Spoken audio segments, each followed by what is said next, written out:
Saudações de paz, meus queridos, amados irmãos, aqui pela Primeira Igreja Batista de Curimatá, nessa nossa reunião de oração, nesse momento reservado especialmente para buscar a presença do Senhor.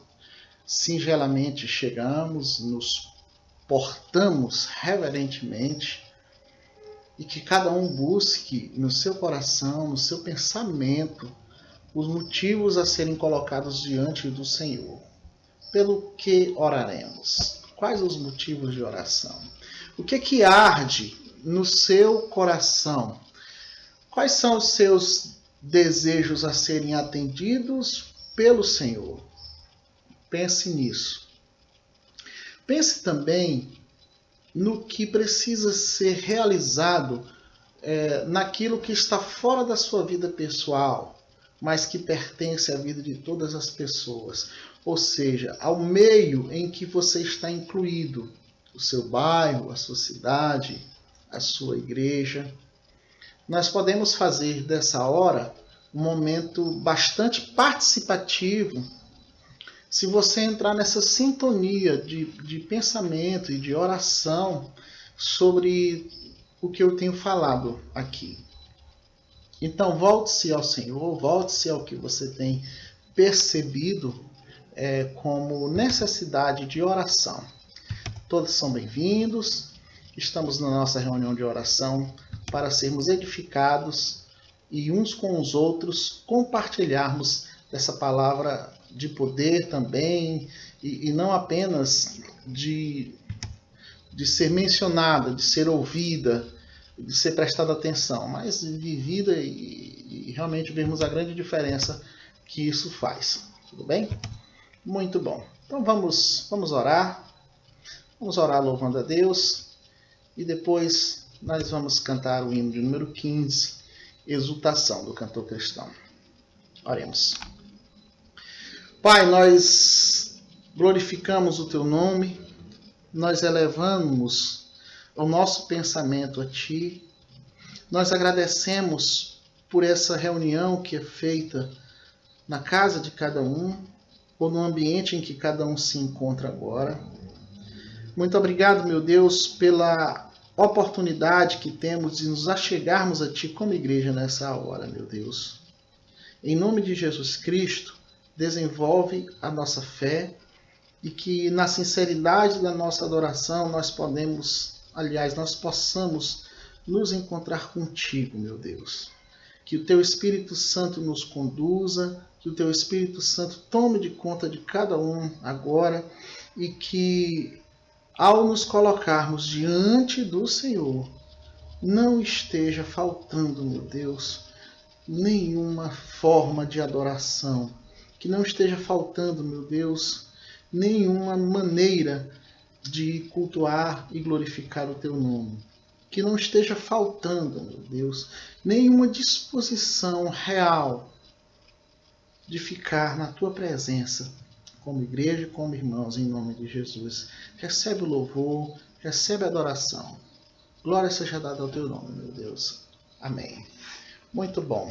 Meus queridos, vamos cantar o hino de número 15, né? A Deus demos glória com grande fervor, Seu Filho bendito por nós todos deu. A graça concede ao mais vil pecador, abrindo-lhe a porta de entrada nos céus. Exultai, exultai, vinde todos louvar a Jesus Salvador, a Jesus Redentor. A Deus demos glória, porquanto no céu Seu Filho bendito por nós todos deu. Ó graça real, foi assim que Jesus, morrendo, Seu sangue por nós derramou. Era céus, com os santos em luz, comprou-nos Jesus, pois o preço pagou.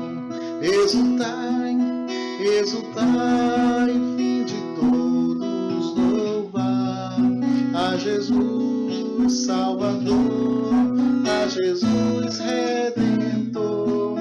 A Deus temos glória, porquanto seu Filho bendito por nós todos deu. A crer nos convida tal rasgo de amor nos merecimentos do Filho de Deus. E quem, pois confia no seu Salvador, vai vê-lo sentado na glória dos céus. Exultai, exultai, fim de todos louvar a Jesus Salvador, a Jesus Redentor. A Deus demos glória, porquanto dos céus seu Filho bendito por nós todos deu. Amém? Exaltar o nome do Senhor nos dá uma sensação de aproximação com Ele, não é? O violão eu tenho que guardar. Muito bem. Aqui está. Nos dá essa sensação de proximidade com Ele. E para continuarmos esse momento de oração, vamos orar por missões estaduais. Vamos orar também pelos os outros motivos que cada um tiver de gratidão também. Mas antes, primeiramente nós vamos orar por missões estaduais. Nós estamos nessa campanha, que cada um construa no seu coração o alvo, contribua. Você pode estar direcionando a sua oferta na conta da igreja. Se você não tem a conta, converse com a irmã tesoureira, que ela vai lhe orientar. E também você pode informar ela fazendo a sua oferta para a tesouraria da igreja, no caso, especificando ali o valor e os comprovantes necessários para essa oferta. Então vamos orar. Pai bendito Deus, a oração é necessária para o cumprimento de missões. A oração é necessária, meu Deus, para o alavancar dessa obra, para o sustento dessa obra. Missionários, pastores, obreiros, famílias, filhos. Pai, eu quero te pedir sim pelas famílias dos obreiros, Pai. Pelas esposas que estão ali no ministério, muitos deles, a maioria deles, longe da família, longe da sua casa, longe, meu Deus, da sua parentela, cumprindo ali a missão. Nós sabemos o que é isso, o que é estar longe dos seus. E dentro dessa perspectiva futura de ver o desenvolvimento do reino de Deus através de vidas sendo salvas, é que esses missionários se entregam, Pai. E que nessa entrega não falte a nossa oração, o nosso apoio, a nossa dedicação, meu Deus. Te pedimos, meu Deus, por estes homens, por essas mulheres, pelas crianças dos missionários que estão também participando da obra, aqueles que requerem um cuidado maior, os pequeninos, os que já são adolescentes ou já adultos, mas que fazem parte das famílias missionárias, Pai. Senhor, em nome de Jesus, que haja aquela sensação, meu Deus, de desenvolvimento da fé, que não tenha, meu Deus, por outro lado, a sensação de desânimo por alguma dificuldade que aconteça ou que apareça, porque estas são muitas. Então que na balança, meu Deus, espiritual, pessoal, psicológica, esteja pesando para o lado positivo a confiança em Ti, meu Pai, em nome de Jesus. Mesmo que todas as outras circunstâncias sejam contrárias, Pai. Sustenta, segura, abençoa os missionários e que nossa oração continue nesse intuito em nome de Jesus Cristo. Amém. Amém.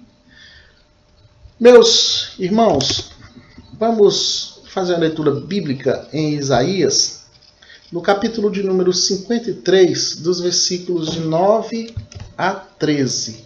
Isaías, capítulo 53, versículos de 9 a 13. Que aí ele vai dizer assim: todas as nações se ajuntam e os povos se reúnem. Quem dentre eles pode anunciar isso e mostrar-nos coisas já passadas? Apresentem as suas testemunhas para que se justifiquem e para que se ouça e se diga: é verdade. Vós sois as minhas testemunhas, diz o Senhor, e o meu povo, a quem escolhi, para que o saibais. Creais em mim e entendais que eu sou o mesmo. Antes de mim nenhum Deus se formou e nenhum haverá depois de mim.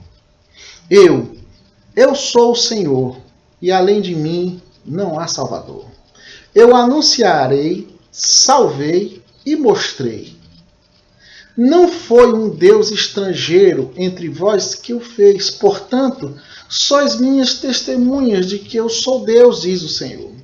Desde toda a eternidade eu sou, e não há ninguém que possa fazer escapar das minhas mãos. Agindo eu, quem impedirá?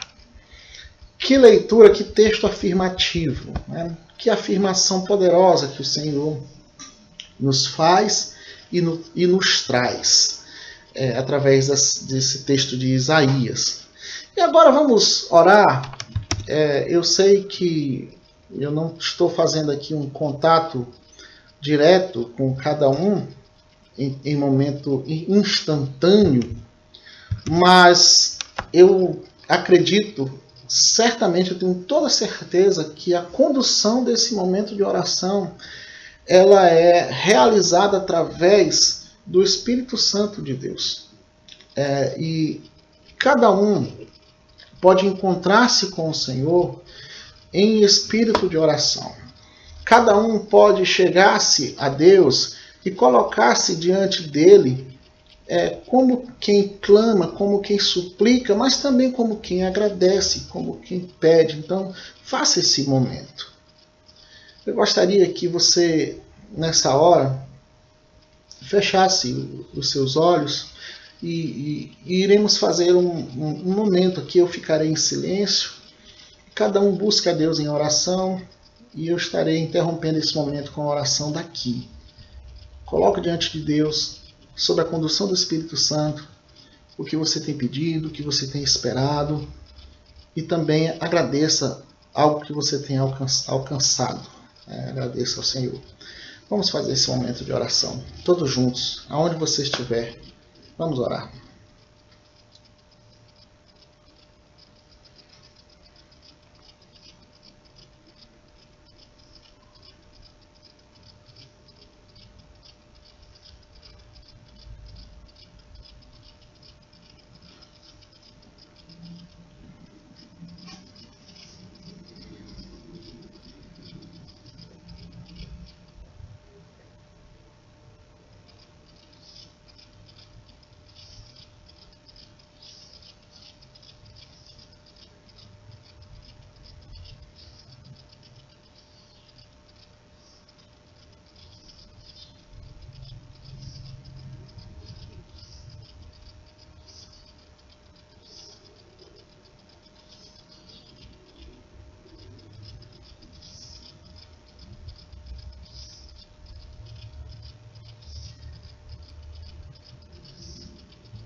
Santo Deus, eterno Senhor, cada um de nós, Pai, temos um acesso a Ti.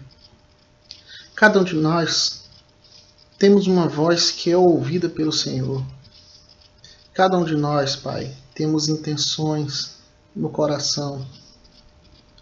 Temos, meu Deus, em nome de Jesus, muito a ser operado em nossa vida. Que sejamos aqui o instrumento do Senhor. Que sejamos nós, Pai, aquilo que o Senhor pode usar.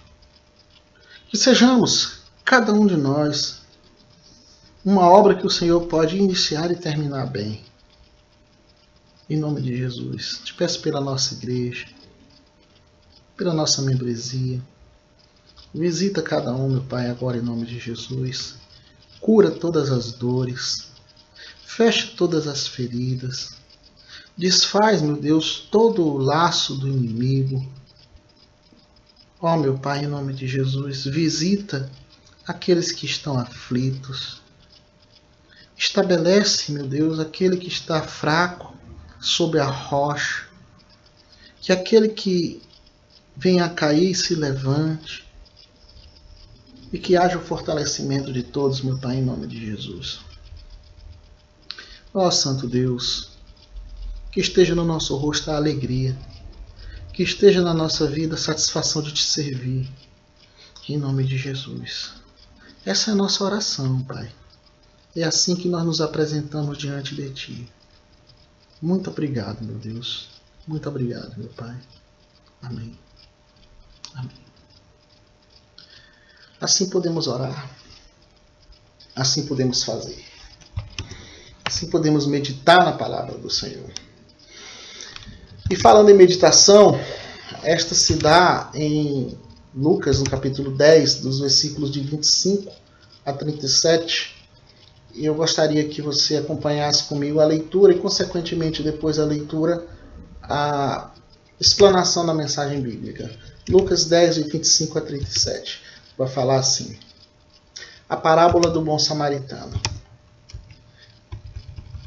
Então se levantou certo doutor da lei, que para colocá-lo à prova disse: Mestre, que devo fazer para ter a vida eterna? Jesus lhe perguntou: o que está escrito na lei? Como lês? E ele respondeu: amarás o Senhor teu Deus de todo o coração, com toda a tua alma e com todas as suas forças e com todo o entendimento, e o próximo como a ti mesmo. Disse-lhe Jesus: respondeste bem, faze isso e viverás. Ele, porém, querendo justificar-se, perguntou a Jesus: e quem é o meu próximo? E Jesus lhe respondeu: um homem descia de Jerusalém para Jericó e caiu na mão de assaltantes, que o roubaram, e depois de espancá-lo, foram embora, deixando-o quase morto. Por acaso um sacerdote descia pelo mesmo caminho e, vendo-o, passou de longe. De igual modo, também o levita chegou àquele lugar e, quando viu, passou longe. Mas um samaritano que ia de viagem aproximou-se e, vendo-o, encheu-se de compaixão. Chegou perto dele, enfaixou suas feridas, aplicando-lhes azeite e vinho, e pondo-o sobre a sua própria montaria, levou-o para a hospedaria e cuidou dele. No dia seguinte, pegou 2 denários, entregou-os aos hospedeiros e disse... Entregou ao hospedeiro, no singular, e disse: cuida dele. Quando voltar, te pagarei tudo o que gastares a mais. Qual desses 3 te parece ter sido próximo do que caiu na mão dos assaltantes? O doutor da lei respondeu: aquele que teve misericórdia dele. Então Jesus lhe disse: vai e faze o mesmo. Sabe o que é interessante nessa resposta? É porque ele não diz assim, o samaritano. Existia ali o sacerdote, o levita e o samaritano, mas ele não qualifica o nome samaritano. O versículo 37 diz: o doutor da lei respondeu: aquele que teve misericórdia dele. Difícil admitir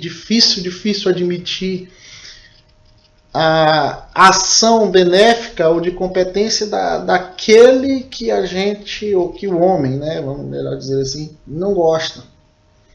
É difícil admitir como aquele doutor da lei não poderia, dentro daquela história, conceber que um samaritano poderia ser bom. E quando ele colocou Jesus à prova, é claro que ele não sabia qual seria o desfecho dessa história. Ele fez uma primeira pergunta e o Senhor respondeu fazendo outra pergunta, estimulando ele a mencionar a lei, que diz: amai a Deus sobre todas as coisas e ao próximo como a ti mesmo, conforme todas as tuas forças. É assim que fala lá no texto. E interessante que quando ele faz esse comentário como resposta, não satisfeito, procura fazer uma outra pergunta. E essa outra pergunta, ela é mais simples, mas ela também é provocativa. Porque ele pergunta: quem é o próximo? E Jesus puxa uma história, uma ilustração, uma parábola maravilhosa, que faz com que ele não apenas mencione quem é o próximo, mas exemplifique o que o próximo faz, como é que o próximo... Perdão, não é isso, não é como o próximo faz, é como quem ama o próximo faz, como quem ama o próximo age. Jesus não apenas deu um conceito, ele trouxe um exemplo. E aquele doutor da lei que estava com desejo de justiça própria, o termo mais adequado é esse, né? O desejo de justiça próxima. Mesmo quando a questão está resolvida, o outro lado, a outra pessoa ainda não está satisfeita. A resposta foi dada, mas ela não fica satisfeita. O que estava faltando já foi completado, mas ela não está satisfeita. É uma insatisfação que nunca tem fim. Esse era o perfil do doutor da lei, onde ele fazia uma pergunta que já havia sido respondida. É claro que é necessário que nós venhamos a reconhecer que existem outras formas do homem ver uma mesma situação. E isso é o que vai fazer diferença na hora de alcançarmos satisfação ou não na nossa vida. A pessoa insatisfeita, ela sempre irá ver a situação como que se ela não tivesse pertencendo àquilo, como o sacerdote e o levita. Então eles viram a situação e passaram de largo, como se eles não pertencessem àquela situação. E ao que Cristo descreve a partir do versículo 30, quando ele começa a contar a parábola, essas diferenças de reações mediante uma mesma situação. Lembra do que eu falei? Lembra do primeiro conceito que eu fiz? O que é que precisamos observar no comportamento do homem? É que ele vê uma mesma situação, mas dependendo de quem seja, ele pode interpretar de maneira diferente. A situação daquele homem ali que foi agredido, assaltado, era a mesma. Mas cada pessoa que passou por ali não viu da mesma forma. Por quê? Porque tinha seus interesses. E o bom samaritano, ele tinha seus interesses também. Porém, ele deixou de lado esses interesses para ajudar aquele que precisava. E cada pessoa que passou também teve uma reação, que no caso são 3 personagens aqui, teve uma reação diferente do que nós hoje julgaríamos como correto, né? E imediatamente nós nos colocamos no lugar. E aí, se fosse eu ia fazer o quê? Eu iria ajudá-lo, porque aquela ajuda não foi simplesmente chegar naquele homem e perguntar: você está bem? Você está tudo bem com você? Ah, não está muito bem não. Ele pegou aquele homem, ele colocou na sua montaria, ele levou para uma hospedagem, ele teve despesa com aquele homem, ele agiu de uma maneira plena. Certa vez eu estava com a minha, uma parente minha, uma tia, né, lá na minha cidade, e um homem caiu de moto, ali na nossa frente, alguns metros à frente. Ele caiu da moto e imediatamente ele levantou. E foi embora. Já subiu em cima, foi uma queda simples e tudo. E a minha tia, ela ficou ali, ela conhecia a pessoa, ela ficou muito preocupada se o homem estava bem, se o homem estava mal, e queria que a gente parasse. Aí eu fui embora, porque eu percebi que não foi nada demais. Eu percebi que ao que ele caiu, ele já levantou e já subiu na moto de novo e foi embora. Eu disse, opa, tudo bem, caiu, levantou, que bom. Mas ela não, a percepção dela foi muito mais aguçada, a sensibilidade dela foi bem maior do que a minha. Aquilo que eu vi que era corriqueiro, eu acho que pelas quedas de moto que eu já levei também, caía, levantava e ia embora, eu me vi naquela situação como algo não tão preocupante. Ou seja, eu passei por aquilo e sabia o que aquele homem estava vivendo. Mas eu não sabia se minha tia algum dia tinha caído de moto. Acho que ela nunca soube o que é isso. E é por isso que eu estou usando esse exemplo, meus irmãos, porque as nossas experiências vividas, elas nos dão melhores condições de interpretar as situações que principalmente estão passando pelos outros. Eu não vou falar aqui do homem espancado e doente do corpo. Eu queria chamar a atenção do homem doente da alma. Das pessoas que podem ser tanto vítimas da maldade quanto da indiferença. Porque o homem doente, o samaritano ajudou aquele homem, ele tinha sido espancado e ele estava muito mal fisicamente. Mas quantas pessoas também não são vítimas, talvez de uma criação inadequada, talvez de alguns traumas, ou da própria genética, ou da natureza? Quem sou eu para dizer quais são as origens da forma que cada um vive? Mas, se olharmos aqui para a questão do interior, da doença que muitas pessoas têm, ela foi demonstrada não por aquele homem que estava no chão, mas por aqueles que passaram de longe. Eles estavam doentes de negligência, eles estavam doentes de egoísmo e eles estavam doentes de insensibilidade. Isso também é uma doença. Não é uma doença do corpo, mas é uma doença da alma. E Cristo, ele nos mostrou através dessa ilustração que, por outro lado, é possível ter compaixão, trabalhar em favor do próximo e demonstrar um amor fraternal.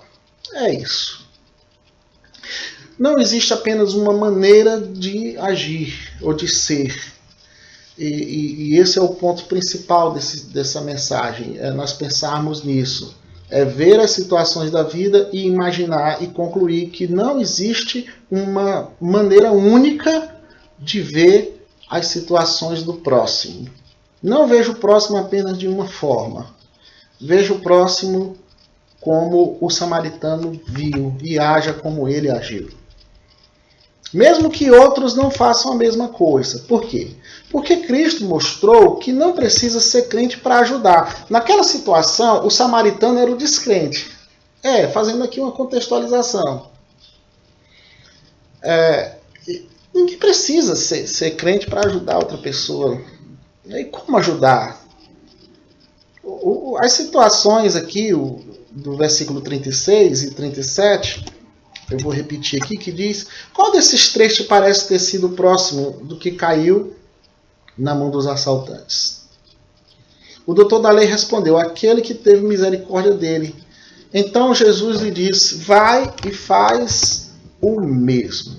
O doutor da lei, ele não tinha o que dizer mediante a ilustração que de forma inegável demonstrava a compaixão que aquele samaritano efetuou.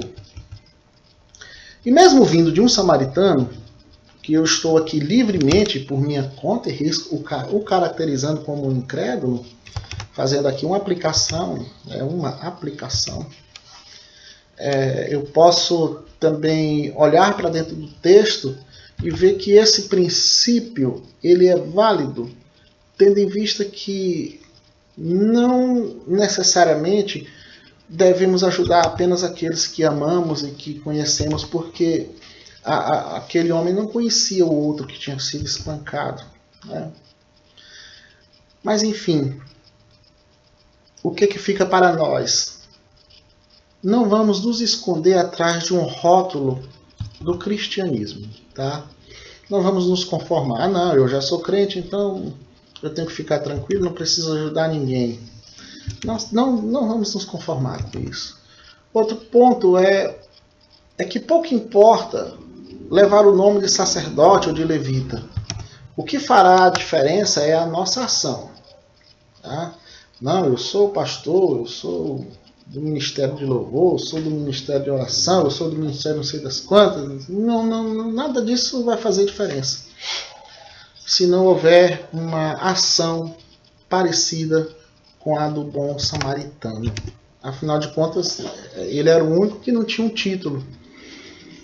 Ele tinha ali um gentílico, né? Ele era de Samaria, né? Ele era samaritano, mas não tinha título algum. E pouco importa, meus irmãos, isso é o que faz diferença. Vamos exercitando a nossa fé em nome de Jesus. Amém? Vamos orar mais uma vez, encerrando aqui esse momento de oração e de reflexão na palavra de Deus. Senhor, meu Pai, maravilhoso Deus, eu te agradeço pela minha vida, te agradeço pela minha família, ao tempo que quero especialmente pedir pela minha esposa e por meus filhos que estão ali em Teresina.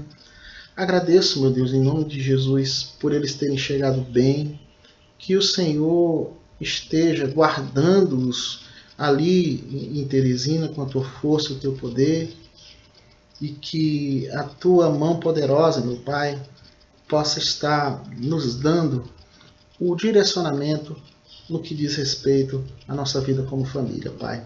Muito obrigado pela minha família, pela minha casa, pela união que temos, pela mutualidade que vivemos, pelo entendimento que alcançamos ao longo dos anos e como, meu Deus, a nossa vida tem melhorado, como o nosso entendimento de família, de casal, de ministério tem se aprimorado.